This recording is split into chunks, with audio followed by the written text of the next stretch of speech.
Hey guys, Captain Tight Pants here.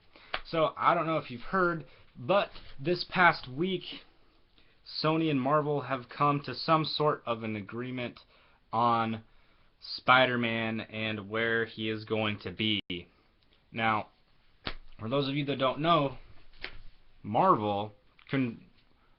Spider-Man is Marvel's character. Marvel owns Spider-Man, but Marvel can lease out the rights to other studios to make movies of that character. That being said, that's why Marvel proper makes Thor, Captain America, all of the people in the Avengers, and not Spider-Man, because when they lease it out to a studio, Marvel proper can't make their own Spider-Man movie. They can't, because that's in the lease agreement, and that's why you don't see them making any X-Men movies, because Fox has the rights to make the X-Men films. And a lot of fans, with the announcement of Marvel's new slate for Phase 3, I've wondered how Marvel was going to solve the Captain America Civil War thing, because in the comics, Civil War is a storyline where all of the superheroes, all of the mutants, even X-Men, they're basically, the government's like, you need to reveal your secret identities and work for us. Tony Stark, Iron Man's like, yes, that's a good idea, I'll do it. Captain America, the leader of the Avengers, in the comic, and should be in the movies, it was like hinted at in a line, but he's like, no, that goes against our civil rights and what this country was founded on and what this country believes in. So here comes the Civil War. So here's Captain America, here's Iron Man, and all the other superheroes split and form two sides, Captain America's side or Tony Stark's. And it's seriously like down the middle, like everybody. But the one character, the one who is like the audience, is like the reader's perspective kinda, is Spider-Man. Spider-Man goes back and forth. He goes on Captain America's side, and he goes on Tony Stark's side, and he crisscrosses and stuff. But Marvel didn't have necessarily, the rights to put Spidey in Civil War, which was thought is why Black Panther was announced for his own standalone film, and to be put into that Spidey spot. Now, with the leaks that came out, because around the time of the interview, there were some emails suggesting, like, what are we going to do with Spider-Man, and that there was going to be a Spider-Man conference in January. Now, it's February.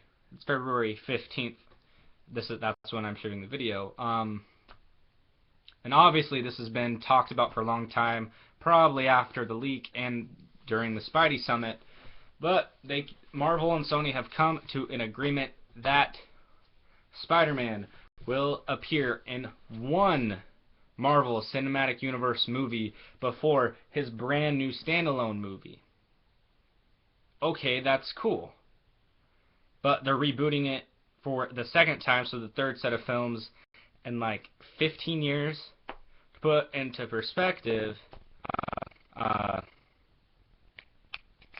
to think, the DeLorean, Back to the Future, that movie's over 20 years old and hasn't been remade yet. Typically, for a good remake, or about the proper time for a remake of a classic movie or a movie in general, is about 20 years, and this is the third time in 15. Okay, so we're getting a new Spider-Man. Andrew Garfield will not be returning. He will not reprise his role of the Spider-Man. Everything that you saw in The Amazing Spider-Man, The Amazing Spider-Man 2, all of that is in those two movies. Nothing will be crossing over. All the setup they were doing for Sinister Six, when you walk through Oscorp and you see the Doc Ock suit and then the Vulture outfit and stuff, all of that stays there. They won't be the Sinister Six, which Sony's still planning on making. So, okay, they're going to have to completely reboot it. So what are they going to do? Well, Kevin Feige, the head boss guy over at Marvel, he's going to be the producer on the standalone movie, along with Amy Pascal, the former Kevin Feige, if you will, of Sony. Sony has complete creative control. Complete creative control. Okay. And also, Marvel can, out of all the Spidey standalone films, Marvel can drop Marvel Cinematic Universe characters in any of them that they want, and how many characters they want, whatever. Okay. But what is that? What really is happening because of that? Well, I like to think that Kevin Feige isn't just a producer, in name only, that he has a lot of creative control. The creative control that Sony has, the stuff I watch and what I like to believe, their creative control, like Kevin Feige saying, I think Spider-Man should eat a bagel for his first shot in the movie at breakfast with Aunt May. Sony, hey, we just got a great idea. I think Spider-Man should eat a bagel in the first shot of breakfast with Aunt May. So, basically, I think Kevin Feige is going to do what he's done with Marvel, with Sony, to have Sony make comic book movies that are on par with Marvel proper, which is really cool. But I gotta say, I wasn't a huge fan of that happening because now Marvel they didn't screw up. They moved around their slate. Thor Ragnarok got pushed back. I don't know by how much, but I'm upset about Marvel's slate getting messed with because I've been looking forward to these films. Thor Ragnarok got moved back. I think Captain Marvel or Ms. Marvel got moved back. Inhumans got pushed back further into 2020, and then for some reason Black Panther moved up, which is frustrating for me because I won't get to see these movies when I was planning to. But it's cool, I guess, if you really like Spider-Man, and Spider-Man's like their staple character. Spider-Man's basically DC's Batman or their Superman, like the one character that anyone who's read the comics would know. Spider-Man's like Marvel's guy. So that's cool. But I'm not too happy about other movies getting moved about. But after seeing Kingsman, and I just did a review on that, go watch it.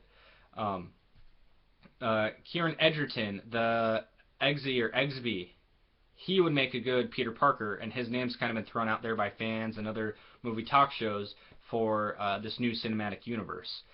But so this was the big news of the week. This week, so Spider-Man's kind of coming back to Marvel, and before I forget, so Sony, they will market the films, they will finance the films, and they will distribute the films. Pretty much, Marvel's end of the stick is great because they get Spidey back, kinda. They get Spidey back, and they don't have any financial risk if these films fail. Which, Hollywood's a business, you're in it to make money.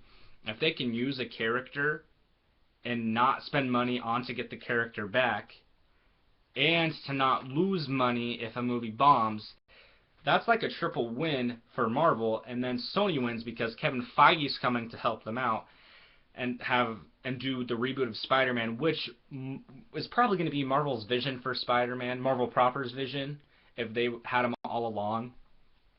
So, yeah, that's the Spidey news. That's the big news this week. Thank you for watching. Hit the like button, subscribe. I'm going to be uploading more content with more people in different space, and I'm going to have an official work area for this setup, hopefully within the next 2-3 days. But yeah, subscribe, Captain Tight Pants Movie Reviews. You can follow me on Twitter at Captain Tight Pants, so the abbreviation for Captain Tight Pants. You can find me on Twitter. Thanks for watching, guys, and I'll see you next time.